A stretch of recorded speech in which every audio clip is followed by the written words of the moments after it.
tutti quanti. Non si trova questo. E non trovate la fine della cultura, che questa non è cultura, questa è mafia, questa è messia e mafia, città della mafia!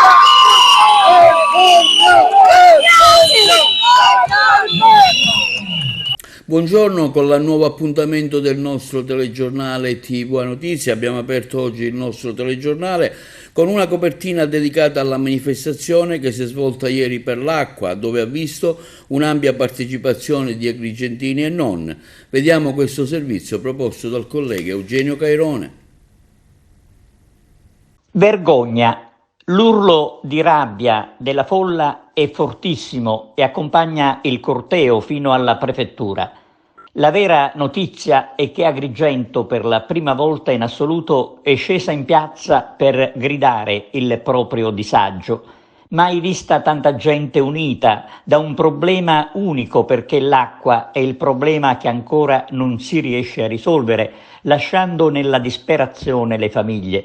Quartieri interi senza una goccia da settimane, turni programmati e regolarmente rinviati e promesse regolarmente tradite. Una situazione insopportabile, insomma. C'è da dire che la manifestazione di ieri è stata estranea alla politica, perché a guidarla c'era solo la voglia della gente a farsi sentire dalle istituzioni, senza bisogno di bandiere, ma soltanto con l'uso dei fischietti per aumentare il suono della protesta. Ricordiamo che tra i promotori del corteo in primo piano figura il cartello sociale con Don Mario Sorce, un prete dinamico che ha scelto di lottare a fianco dei cittadini tormentati dalle carenze di tutti i giorni. Ieri è stata la volta dell'acqua. Il problema numero uno, che ha visto proprio il cartello sociale e la Chiesa di Agrigento e gli altri comitati come Fontanelle Insieme scendere in campo per chiedere che venga riconosciuto un diritto sacrosanto che dovrebbe obbligare ad unire le forze per trovare la soluzione definitiva e aiutare anzitutto le attività a non subire il collasso. Staremo a vedere adesso, di fronte al chiaro grido di stanchezza della popolazione agrigentina, se qualcuno avverta il dovere di muoversi finalmente con un serio impegno. E sempre sulla manifestazione di ieri vi proponiamo delle interviste fatte durante il corteo di protesta ai vari esponenti dei movimenti cittadini. Il corteo di protesta per l'emergenza idrica è partito ieri pomeriggio da piazza Cavour con a capo un'autobotte, a seguire un'auto con i megafoni che spiegava alla gente le ragioni della protesta. Sono stati 1 migliaio gli agrigentini che hanno voluto manifestare così il loro disagio per la mancanza di acqua, tanta la gente presente, rappresentanti dei comitati di quartiere, delle frazioni agrigentine e anche della provincia, e quello del cartello sociale in testa al corteo. Quindi la grande massa di gente che è venuta è perché ha sentito il richiamo per il problema che sta vivendo, e quindi la soddisfazione non è perché siamo qui, come qualcuno vuole sostenere, per fare polemica con le istituzioni, perché questo non ci può appartenere nella maniera più assoluta. Per noi le istituzioni rappresentano qualcosa di sacro. Lo Stato per noi è sacro, come la prefettura è rappresentanza dello Stato, per me è sacro, quindi questi tipi di attacchi non ci appartengono. Qualcuno ha detto che è una manifestazione di colore politico. Se politica significa servire la gente, allora la manifestazione è stata politica, ma né di sinistra e nemmeno di destra, è la politica della gente, la politica a servizio della gente, perché chi lavora per il bene comune vive la politica nel senso più alto del termine. Diceva Papa Paolo VI che la politica è la più alta forma di carità, e questa è la carità che noi stiamo vivendo e cercando di far vivere alla nostra gente. Qualcuno ha gridato vergogna, non era nei confronti della prefettura, e nei confronti di chi ha portato a questo sistema le nostre città, perché la siccità era prevedibile, perché si poteva lavorare per tempo per evitare che gli invasi fossero al collasso, non ci fosse manutenzione, perché la rete idrica passasse in maniera adeguata per tempo e soprattutto si arrivasse ai dissalatori, navi, portatili o di qualunque altro tipo che affrontasse l'emergenza. E questo è anche uno dei primi punti principali che chiediamo. I dissalatori, le navi, portatili in qualunque modo, è chiaro che avranno dei costi superiori, ma per affrontare l'emergenza è necessario. Credo che la risposta da dare a questa gente, sono convinto che la Prefettura in rappresentanza dello Stato lo farà, è quella di unirci tutti, facendo sentire questa gente appartenenti a una città di serie A. Conquistiamocelo il titolo di Agrigento capitale della cultura, dimostrando che c'è una cultura di rispetto per i cittadini e soprattutto di equanimità, senza nessuna distinzione di quartieri di serie A e di serie B, senza nessuna distinzione di tutte le realtà. Vedere piangere alcune persone perché non hanno l'acqua a casa, perché non sanno come affrontare il quotidiano con ammalati, con persone disabili, per l'ordinario, per le nostre realtà lavorative, per le nostre realtà commerciali, per la nostra agricoltura, per il nostro artigianato, per la nostra industria. Mi permetto di dire che forse la politica in tal senso dovrebbe lanciare degli aiuti, degli incentivi che permettano a queste realtà di recuperare questo enorme gap che ha permesso ancora di più di aumentare il divario tra nord e sud. La città scende nuovamente in piazza, speriamo che arrivino i risultati. 4 gatti il 1° giugno, 4 gatti oggi. Noi contiamo migliaia e migliaia di cittadini stanchi, avviliti dal bisogno dell'acqua, delusi per la mancanza di un impegno serio da parte del sindaco della città, che non ha fatto quello che doveva in termini di una protesta plateale, nei confronti del governo regionale con l'assessore regionale, che ancora parlano di un pozzo qua, un pozzo là, mentre c'è una provincia assetata. Ecco, questo credo che sia il grande segnale che questa provincia non può più tollerare l'inerzia della politica locale e della politica regionale. Nuova grande manifestazione oggi ad Agrigento, migliaia di agrigentini dicono no a questo stato di cose, migliaia di agrigentini vogliono l'acqua, questa è la dimostrazione che le istituzioni ci prendono in giro, non si è fatto nulla in questi mesi per consentire di arrivare l'acqua nelle case, siamo ancora indietro, vogliamo delle risposte concrete, gli agrigentini vogliono delle risposte concrete, noi continueremo la nostra battaglia. Come tutto il cartello sociale, come tutta la cittadinanza che lancia un grido di dolore, l'ampia partecipazione a questa manifestazione dimostra che i tempi ormai non possono più aspettare, è necessario che la politica, chi può, dia una risposta a questa cittadinanza assetata e mortificata nei diritti elementari. Cosa ci aspetta da questa manifestazione? Abbiamo organizzato questa manifestazione perché tutte le promesse negli ultimi mesi che le istituzioni ci hanno fatto sono state totalmente disattese. Quindi con questa manifestazione chiediamo che vengano semplificate tutte le procedure per la realizzazione delle opere necessarie per attenuare la drammatica crisi idrica che ha colpito la città e la provincia di Agrigento. Nel dettaglio che cosa chiediamo? Chiediamo che siano sbloccate le opere di dissalazione, quindi o si procede a iniziare i lavori nel dissalatore di Porto Empedocle, o si trovano dei moduli di mini dissalatori, oppure si colloca davanti il mare di San Leone una nave dissalatore. Poi bisogna accelerare le procedure anche per i pozzi, perché ci sono tanti pozzi a disposizione che ancora non sono stati collegati con la rete idrica. E infine chiediamo che si inizino i lavori per rifare la rete idrica, perché lo sappiamo che i lavori dureranno 3-4 anni, ma bisogna iniziare. Poi chiediamo altre cose come eliminare tutte le diseguaglianze che ci sono nella distribuzione dell'acqua, perché in diversi comuni di Agrigento l'acqua arriva con turni diversi e anche fra paesi della provincia ci sono delle situazioni molto diverse, quindi chiediamo un riequilibrio. Protesto per un diritto sacrosanto, che è l'acqua, che è un bene comune e non siamo contro nessun movimento politico, attenzione, che molti hanno definito questa manifestazione antipolitica, assolutamente no. L'ostruzione Trinacria? La Trinacria è un gruppo di ragazzi in tutta la Sicilia, che manifesta per il bene comune.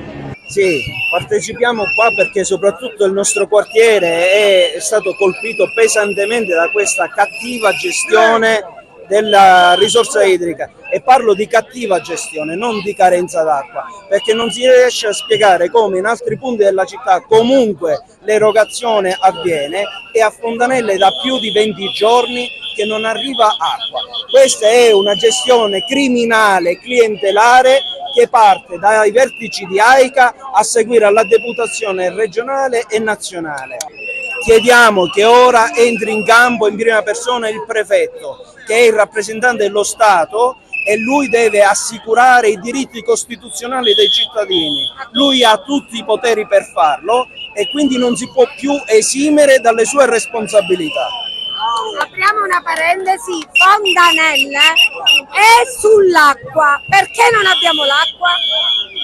Siamo qui a reclamare un nostro diritto, che è la normalità, cioè quello di avere l'acqua dei nostri rubinetti. E ovviamente è una situazione che avrà dei responsabili del qui e ora, ma anche nel passato. Quindi in questo momento Giardina chiede l'acqua dai rubinetti delle nostre case. In questo momento abbiamo sopperito con un'unica fontana che è nel quartiere, ma evidentemente né basta né tantomeno accessibile a tutti, perché ci sono anziani ammalati che non possono ovviamente approvvigionarsi.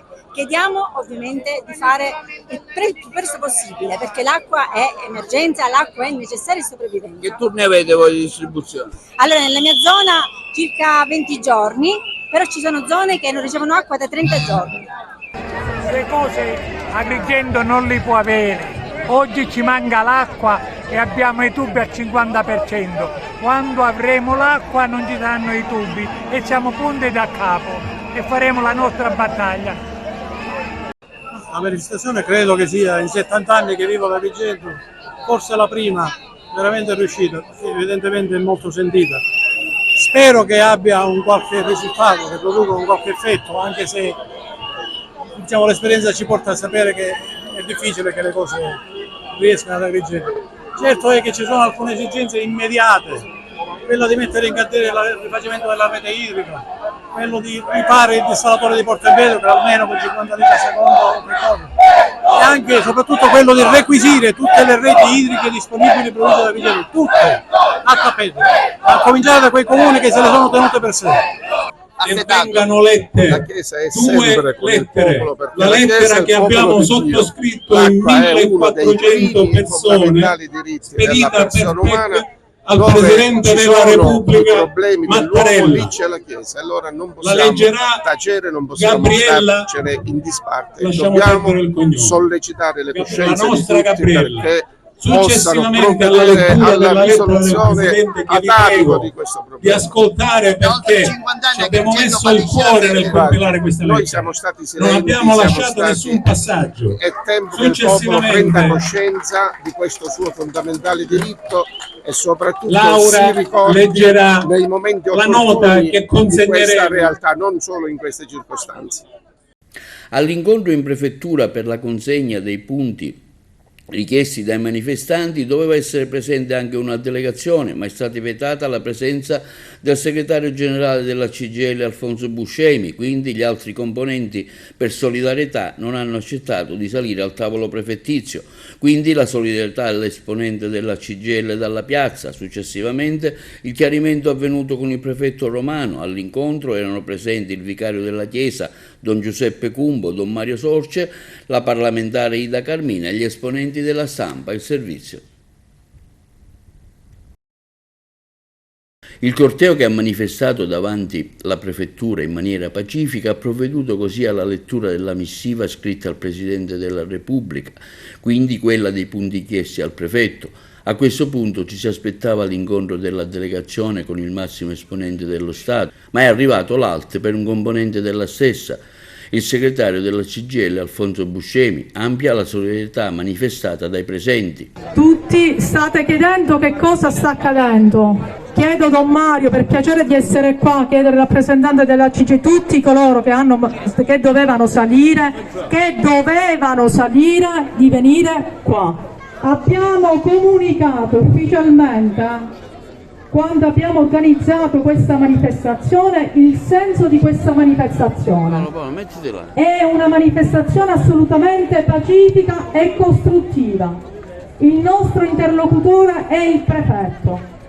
Abbiamo comunicato tramite PEC i nomi di coloro che dovevano salire. Adesso nell'entrare ci hanno comunicato che non poteva salire il membro della il segretario della CGIL Buscemi. Abbiamo deciso di non salire nessuno. I punti, se sono stati inviati tramite PEC, siamo dispiaciuti, perché questo è creare una frattura con dei cittadini onesti che stanno esercitando il loro diritto. Non è un modo democratico, non è un atto di civiltà. Siamo tutti assolutamente dispiaciuti perché non si è compreso il senso, lo stile di questa protesta che non ha né colori né bandiera. Successivamente all'incontro al tavolo della prefettura erano presenti il vicario della chiesa Don Giuseppe Cumbo, Don Mario Socce, la parlamentare Ida Carmina, che dopo un lungo colloquio hanno chiarito i vari punti in questione. Ma se succede una cosa di questo tipo, eccellenza, dove c'è una marcia, noi stiamo facendo una dichiarazione pubblica, dove c'è una marcia, abbiamo mandato una PEC e ci sono dei rappresentanti di cartello sociale del comitato che hanno chiesto di parlare. Ci viene detto che non deve salire un membro, il segretario della CGIL. Se è così, se la vede il poliziotto con chi è interessato. Facciamo salire, lo denunciamo? Se è così, scusi, se lei pensa che è stato oltraggiato un poliziotto, deve essere denunciato. Ma se lei dice che è stato oltraggiato ed è successo, io non le devo dire io di fare il rappresentante dello Stato. Lo faccio salire e subito dopo noi non faremo una denuncia. Eccellenza, io sono padrone di me stesso e rappresento me stesso e l'ufficio che mi è stato detto di rappresentare. Detto questo, sì, ma non mi posso accomodare se non ci sono già. Salire, naturalmente faremo una denuncia.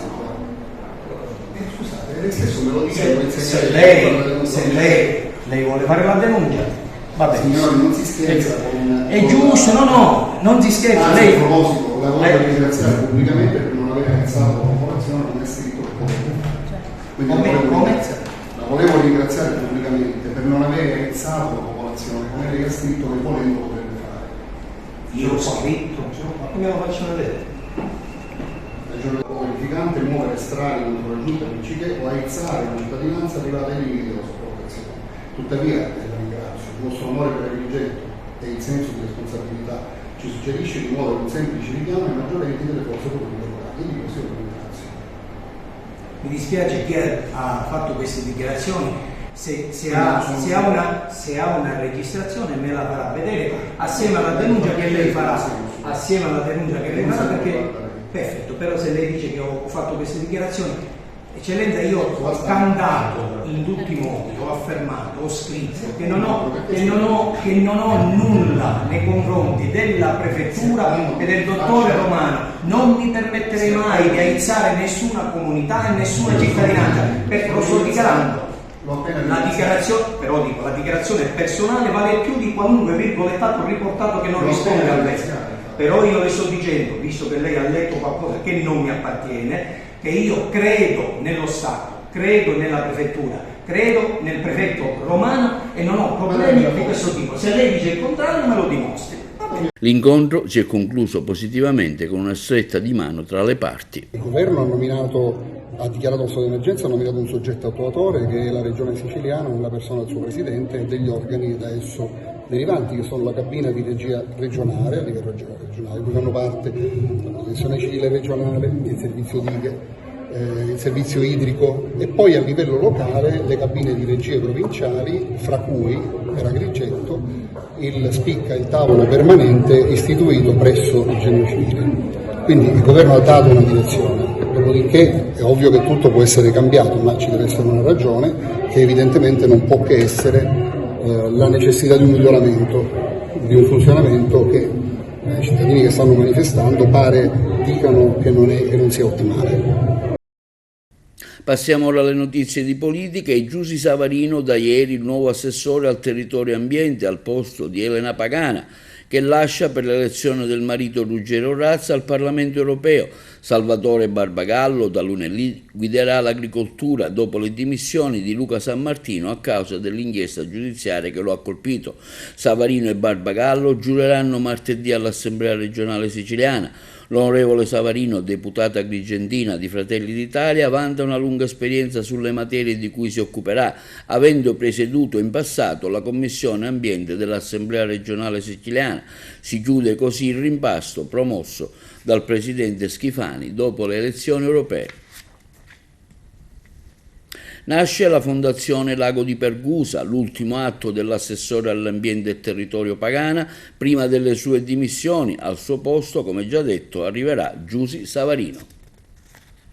Nasce la Fondazione Lago di Pergusa con l'obiettivo di garantire una gestione sostenibile e duratura del delicato ecosistema del bacino. Ad annunciarlo l'assessore regionale al territorio e ambiente Elena Pagana al termine di una riunione per l'emergenza siccità che sta interessando anche l'invaso dell'Ennese. L'assessorato regionale, con l'articolo 14 del maxi emendamento approvato qualche giorno fa dall'Assemblea regionale siciliana, ha autorizzato la concessione di un contributo straordinario di 250.000 euro in favore del libero consorzio comunale di Enna a titolo di compartecipazione della Regione alla costituzione della Fondazione al fine di preservare, gestire e rendere fruibile il patrimonio naturale del sito. L'ultimo atto dell'assessore Elena Pagana, che ha annunciato le sue dimissioni dall'incarico, al suo posto Giusy Savarino.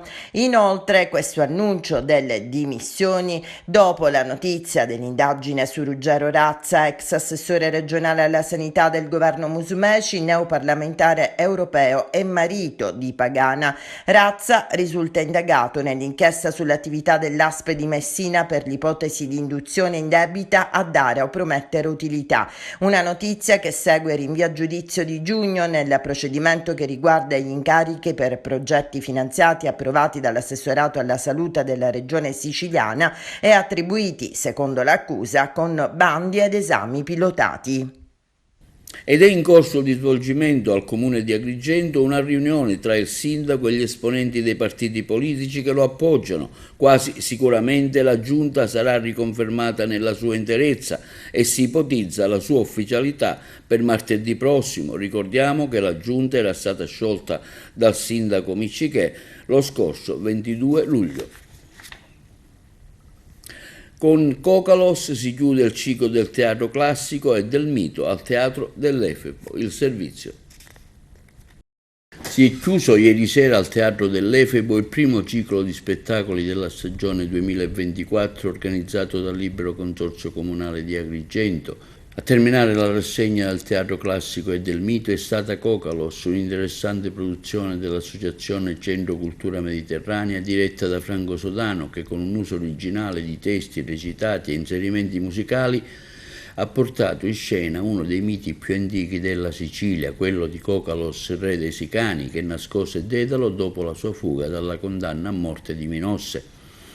Ottima la rappresentazione in scena delle figure principali del mito, impreziosite da una scenografia essenziale ma realistica e dalla recitazione dei componenti di un cast affiatato e convincente, applaudito dal numeroso pubblico presente al teatro. Dopo una pausa di qualche giorno, il Teatro dell'Efebo tornerà ad animarsi a partire dal prossimo 16 agosto con il primo degli 8 eventi della rassegna del teatro d'autore e musica, ovvero Rapsodia pirandelliana, portata in scena dalla compagnia teatrale di Enzo Gambino. A seguire gli altri spettacoli: il 17 agosto La Verità, il 18 agosto Radici in mare aperto, il 23 agosto Love Morricone, il 24 agosto Il cortile degli aragonesi, il 25 agosto Ma povera Italia, il 30 agosto San Galò Mano ai Carusi, l'8 settembre Treni del Sud, il 15 settembre infine il ritorno al teatro classico e del mito con Icaro il pensiero in movimento, prodotto dall'agenzia Savatteri Spettacoli.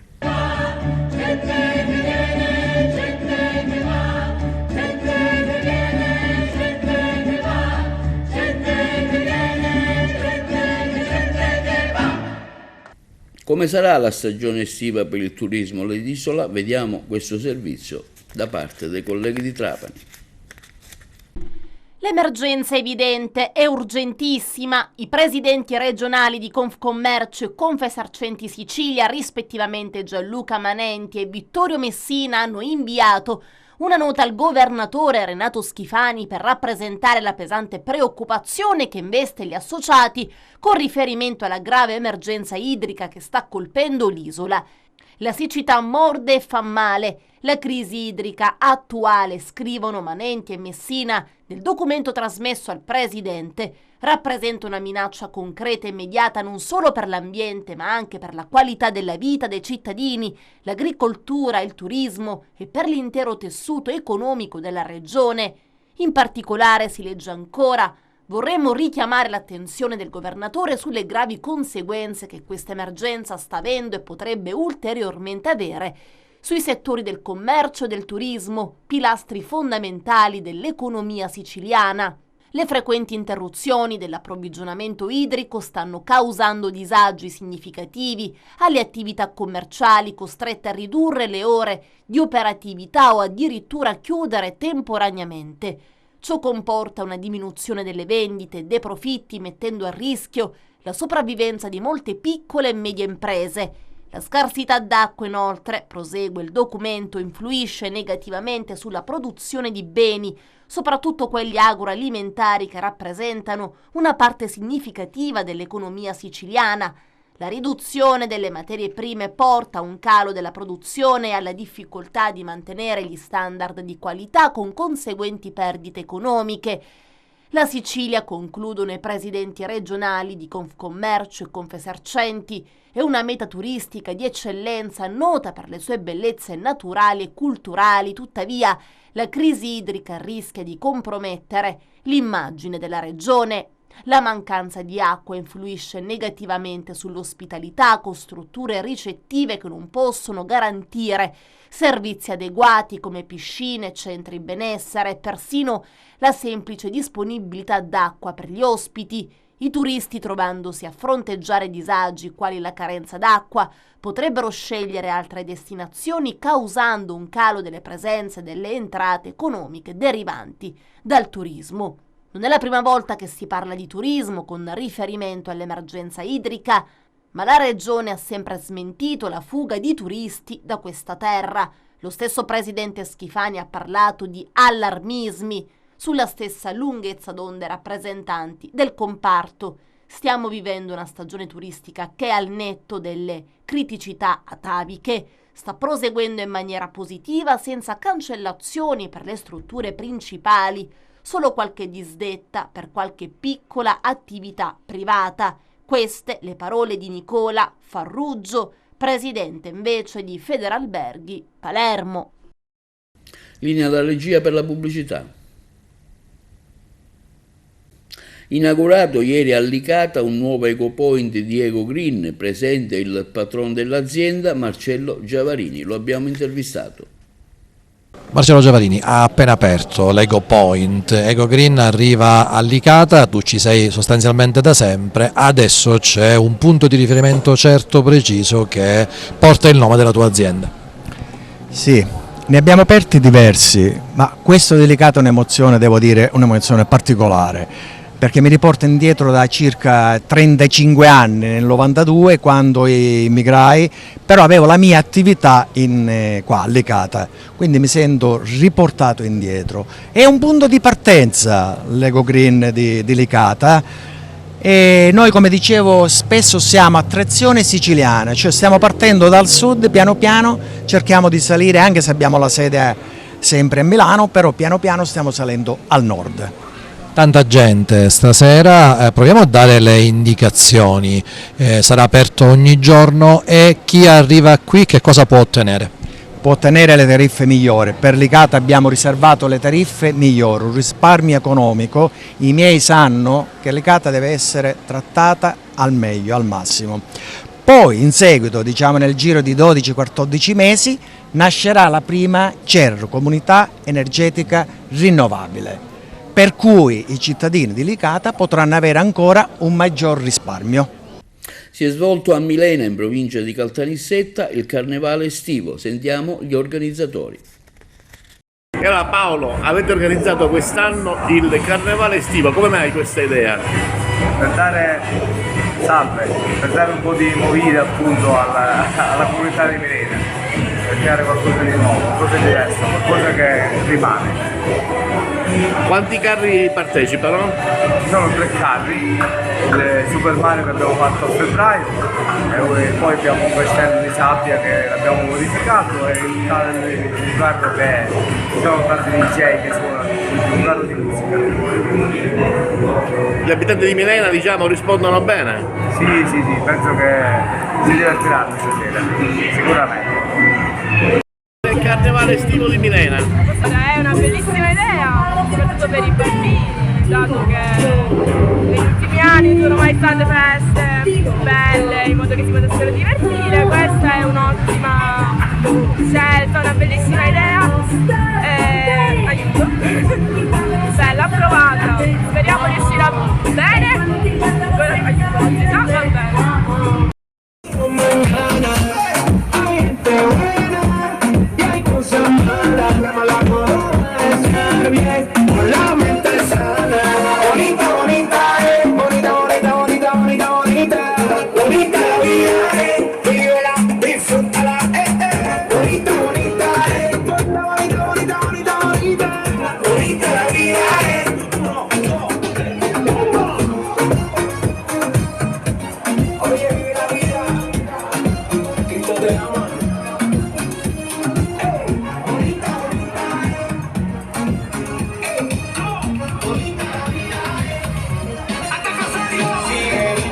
Un evento tragico ha colpito la comunità di Sferracavallo a Palermo nella giornata di ieri pomeriggio, dove un bambino di quasi 3 anni, Enrico Fertitta, è morto annegato nella piscina della sua abitazione, mentre i genitori riposavano. Sono stati inutili i soccorsi del 118, il bambino avrebbe compiuto 3 anni.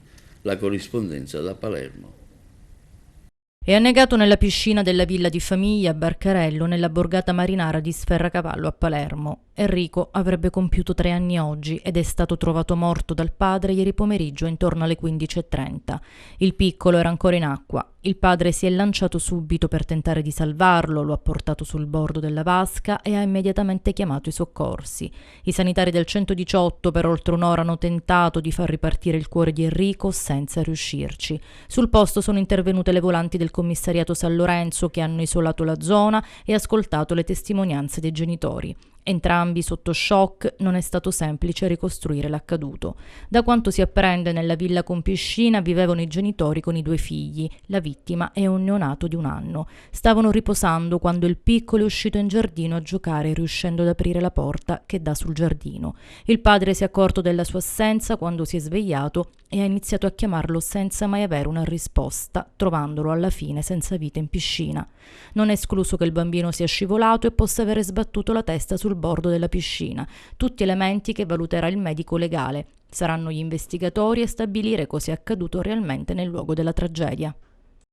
Il giallo della scomparsa di Majorana, un sit-in davanti al Tribunale di Palermo per chiedere la riapertura delle indagini, il servizio da Trapani. L'ex moglie dell'imprenditore Antonio Majorana, 47 anni, e madre di Stefano, di 22 anni, entrambi scomparsi a Palermo il 3 agosto del 2007, lei, Rossella Cardo, chiede la riapertura delle indagini sui familiari scomparsi. La Cardo, che ha organizzato un sit-in in Piazza della Memoria davanti al Tribunale di Palermo, assieme a Carmine Mancuso, presidente dell'Associazione Vittime di Mafia, e il professore Claudio Burgio, referente del Parlamento Nazionale della Legalità, chiederà per l'appunto di incontrare il procuratore De Lucia affinché si possa far luce sulla scomparsa. Secondo la donna, infatti, Matteo Messina Denaro ed il decesso di quest'ultimo può in qualche modo aver prodotto nuove piste investigative. Un tempo infinito è trascorso dal fatitico giorno che ha rovinosamente stravolto la mia esistenza e da lì a poco mi avrebbe rovinato anche il mio adorato figlio Marco Majorana, dice Rossella, Il silenzio in cui mi sono rifugiata in questi ultimi anni è stato foriero di lunghe meditazioni, laddove non è trascorso un solo giorno senza che io mi chiedessi cosa fosse accaduto ai miei cari e perché la ricerca della verità non facesse il suo corso. Da subito ebbi la sensazione che qualcuno, qualcosa rallentasse e condizionasse lo svolgimento delle indagini. Stranizzò un po' tutti che la relazione finale relativa alla chiusura della prima tranche di indagini concludesse con queste parole: si verifica altresì la strana coincidenza che il giorno della scomparsa di Stefano e Antonio Majorana il sistema di videosorveglianza posto lungo l'asse autostradale Palermo-Aeroporto Falcone Borsellino fosse non funzionante. Per quanto il mio avvocato Giacomo Frazzitta abbia reiterato ad oltranza la richiesta di conoscere quale ditta avesse la manutenzione dell'impianto nel periodo che ci riguarda, dopo ben 11 anni dell'accaduto veniamo liquidati con una letterina firma vicequestore aggiunto M. Giulia Sireci, che ci informa dell'impossibilità da parte degli organi preposti a venire a conoscenza di quanto da noi richiesto, perché è trascorso troppo tempo, un'offesa per chi crede nella ricerca della verità e della giustizia. A mio avviso, conclude ancora la donna, è stata sottovalutata l'attività imprenditoriale che mio marito e mio figlio avevano immaginato di realizzare a Selinunte, nel Castelvetranese, territorio dove il boss mafioso, latitante all'epoca, viveva indisturbato. Passiamo alle notizie sportive. Primo impegno per l'Akragas ufficiale in Coppa Italia con la squadra del Licata. Sarà una gara secca, chi vince accederà al secondo turno. Si giocherà il 1° settembre alle ore 15 allo stadio Esseneto. L'approfondimento del collega Lentini. E dopo una settimana di duri allenamenti appesantiti da carichi di lavoro, la rosa biancazzurra del neo trainer Lillo Bonfatto questo sabato pomeriggio a partire dalle 17 si presenterà in campo all'Esseneto per svolgere il primo allenamento congiunto contro il Genimi del nuovo tecnico Piero Alberto Ancona.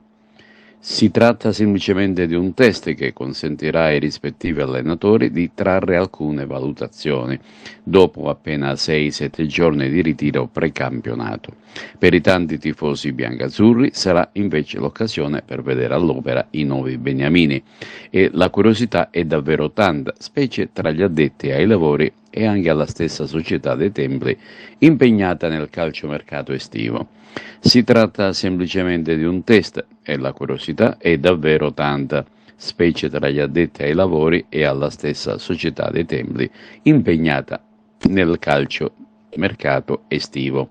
Intanto, per come avevamo anticipato in un precedente servizio, il girone I di Serie D sarà formato da 18 squadre, sciolti gli ultimi dubbi riguardanti l'inserimento nel girone di un paio di compagini partenopee. Lo ha ufficializzato la stessa LND in occasione della conferenza stampa di presentazione di tutti i gironi di Serie D. Si tratta di Pompei e Scafatese. A questo punto, delle 18 partecipanti nel girone I, 12 sono siciliane, 2 le partenopee, 4 invece le calabre. Infine, l'Akragas il prossimo 1° settembre inizierà il proprio cammino di Coppa Italia ospitando allo stadio Esseneto i cugini del Licata. Si tratta di una gara secca, chi vince supera il turno e transita al turno successivo. La gara si giocherà a partire dalle ore 15. E questo è tutto per TV Notizie di oggi. Vi ricordiamo che i programmi si possono vedere in tutta Italia sul canale 268 del digitale terrestre, in streaming sul sito www.televideoagrigento.tv e il telegiornale sul canale 93 di Video Sicilia alle 15 alle 20 e replica la mattina alle 9. E questo è tutto per l'edizione di oggi, vi auguriamo un buon fine settimana.